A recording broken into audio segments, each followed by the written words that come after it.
Bonjour à toutes et à tous, on se retrouve aujourd'hui pour une nouvelle vidéo et aujourd'hui on va parler du Punisher One Last Kill qui vient de sortir sur Disney+. C'est un film on va dire de 45-50 minutes, ouais c'est pas hyper long, c'est d'ailleurs un des problèmes je trouve de ce film, mais du coup c'est un Marvel Presentation Special si je dis pas de bêtises, on avait déjà vu ça avec les Gardiens de la Galaxie, on avait vu ça avec cette espèce de film d'horreur qu'on avait vu, qui était vraiment cool d'ailleurs, et j'aimerais bien qu'on ait plus de Marvel Special qui puisse parler d'autres histoires, d'autres héros qu'on n'ait pas vu ou qu'on ait vu, mais voilà, je pense qu'il y a pas mal de choses à faire avec ces Marvel Special, même si là, je le redis, 50 minutes, c'était un poil trop court. Du coup, je préfère le préciser, il va y avoir des spoilers tout au long de cette vidéo, je préfère le dire, comme ça au moins c'est clair, allez voir ce film, hein, comme j'ai dit c'est 45-50 minutes, ça va très vite, et ensuite revenez voir cette vidéo. Donc on s'était quitté avec le Punisher après la saison 1 de Daredevil où il était emprisonné, puis il avait réussi à s'échapper, et en fait on sait d'où on part, c'est-à-dire à cette période-là, et on sait où on va à la fin, c'est-à-dire qu'on sait qu'il est dans Spider-Man, on l'a vu dans le trailer, du coup il y a un laps de temps où on ne sait pas ce qu'il a fait, on ne sait pas où il est, et on a l'impression qu'on est donc pendant ce moment-là, on est à cette période-là, et on se demandait quelle histoire on allait avoir. Donc je vous fais un petit résumé vite fait, en gros on a un Frank Castle qui n'est pas au top de sa forme, on va pas se mentir, il est pas au top, il voit des choses, il a des hallucinations, il voit sa famille, il voit d'autres personnages, hein, comme Curtis, comme Karen d'ailleurs. Bref, il va pas bien et surtout, il te dit il n'a plus de but, il ne sait plus quoi faire parce que, on nous a montré justement à la télévision que l'une des familles qui était responsable de la mort de sa famille à lui a été tuée et on se rend compte évidemment que c'est Frank Castle, hein, qui a tué toute cette famille, sauf que justement il a tué toute cette famille. Presque. Parce qu'en fait, il a pas tué la mère, et justement, c'est ça le scénario, c'est que cette mère de cette famille va dire, évidemment, t'as tué toute ma famille, mais maintenant, je vais m'occuper de toi, et le scénario, c'est ça, c'est que des gens qui vont essayer de tuer le Punisher dans cette espèce de gros immeuble, et c'est ça va pas plus loin que ça, et je ne sais pas quelles étaient vos attentes concernant ce téléfilm, je ne sais pas quelles étaient vos attentes concernant l'utilisation de Punisher. Moi, j'ai été comblé. J'ai été comblé parce que mes attentes, c'était quoi? Je voulais de la violence, je voulais des belles scènes d'action, pardon. Je voulais ce genre de choses, je voulais de la violence, du sang. Je voulais un scénario basique, mais parce qu'on n'a pas besoin, encore une fois, ça dure 50 minutes, c'est pas possible en fait de faire un scénario compliqué qui va chercher des choses vraiment très complexes. Non, non, tu peux pas faire ça en 50 minutes, impossible. Donc il fallait une chose très simple, très basique, et ça me va en fait, ça me va, j'ai pas besoin de plus pour prendre du plaisir. Alors bien sûr, il y a un côté frustrant parce qu'à la fin tu te dis c'était tellement bien. En tout cas, moi j'ai vraiment apprécié les deux parties parce qu'on a vraiment deux parties différentes que j'en veux plus, mais on en aura sûrement plus dans Spider-Man, même si c'est impossible qu'on ait cette violence-là. Moi, je me dis quand même que c'est peut-être un pilote pour nous dire, ok, vous voyez là ce qu'on est capable de faire avec le Punisher aujourd'hui, Disney, etc.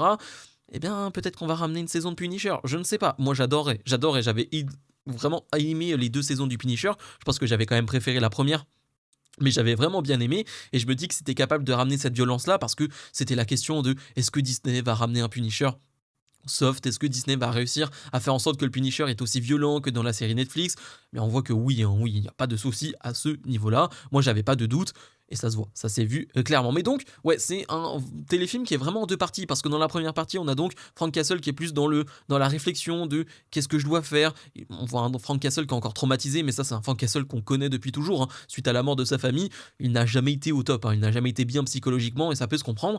Et on a donc ses visions, ses hallucinations. Il va voir Curtis, hein, l'un de ses meilleurs amis militaires. On va surtout avoir, moi, le moment qui m'a vraiment plu, c'est lorsqu'on voit Karen, parce qu'on sait à quel point les deux ont une vraie relation, les deux sont très proches.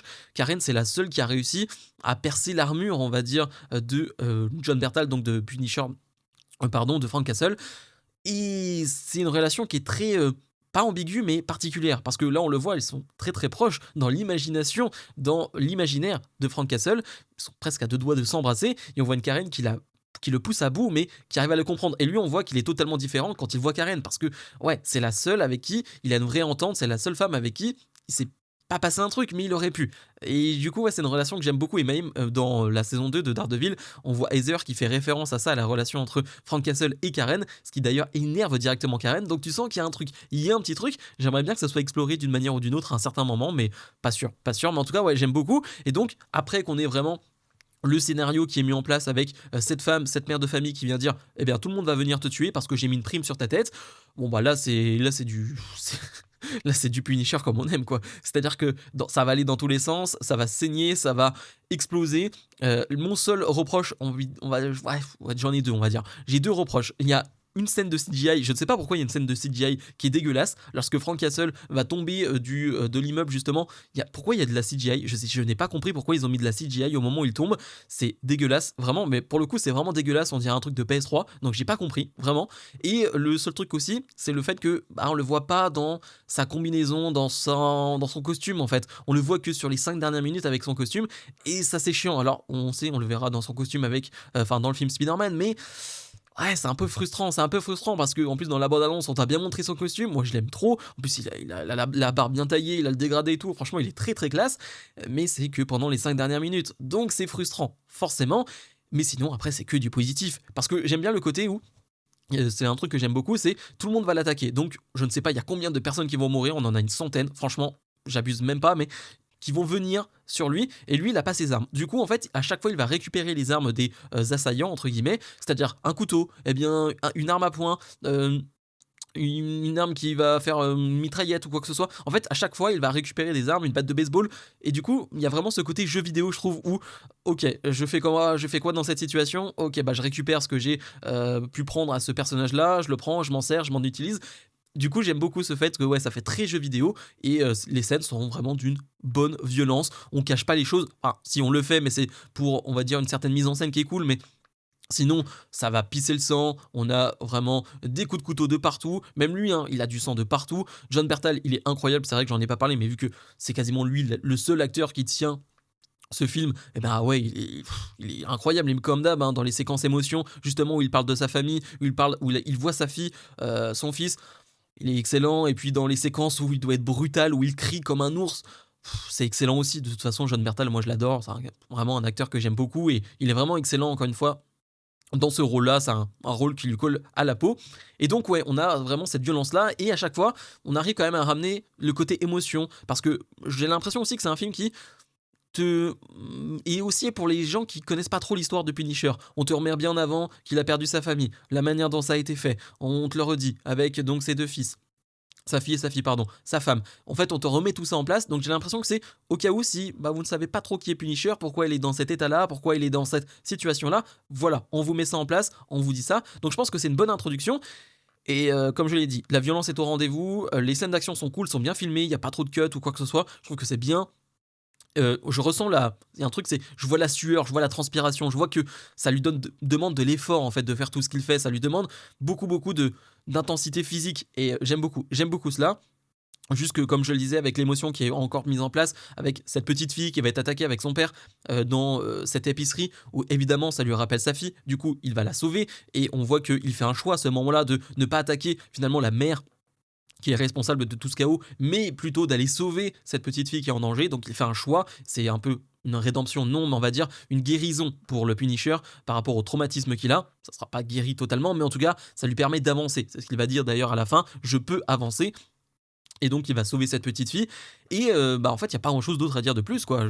Franchement, ouais, le scénario, comme je vous l'ai dit, il est simple, c'est violent, c'est intense, c'est court. Comme je l'ai dit, j'aurais bien aimé 15-20 minutes en plus, histoire d'avoir encore plus de chaos, encore plus de sang, en fait. Et la finalité, c'est que ouais, il reprend son costume de Punisher, c'est dans les 5 dernières minutes, et il va décider de faire la loi, on va dire, dans ce quartier. On voit un petit brigand, franchement, c'est pas un grand caïd ou quoi que ce soit, mais il arrive vite fait à le maîtriser, il lui tire une balle, voilà, il s'occupe de lui. Mais du coup, que demander de plus? Je sais pas trop si vous vous attendiez à autre chose, parce que j'ai vu quelques retours, il y en a qui ont vraiment beaucoup aimé, il y en a qui sont un peu déçus.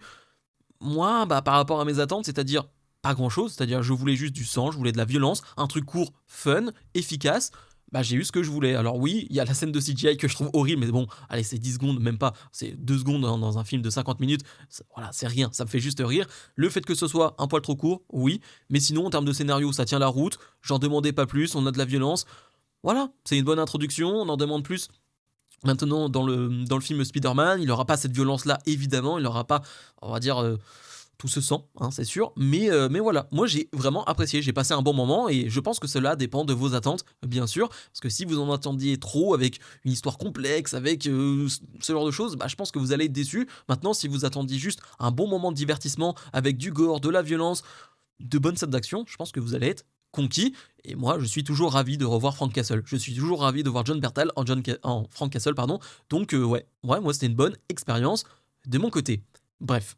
Bien sûr, si vous voulez me soutenir, hein, si vous voulez que je continue ces vidéos, parce que là, franchement, j'ai pas envie de m'arrêter, je prends du plaisir à faire ces vidéos, eh bien, n'hésitez pas à mettre un maximum de pouces vers le haut, à commenter ces vidéos, et nous, on se retrouve dès la semaine prochaine, parce que la semaine prochaine, il y a le film Mandalorian et Grogu, que j'attends beaucoup, beaucoup, beaucoup, donc on en parlera sur la chaîne. Je vous dis donc à la semaine prochaine, salut, salut!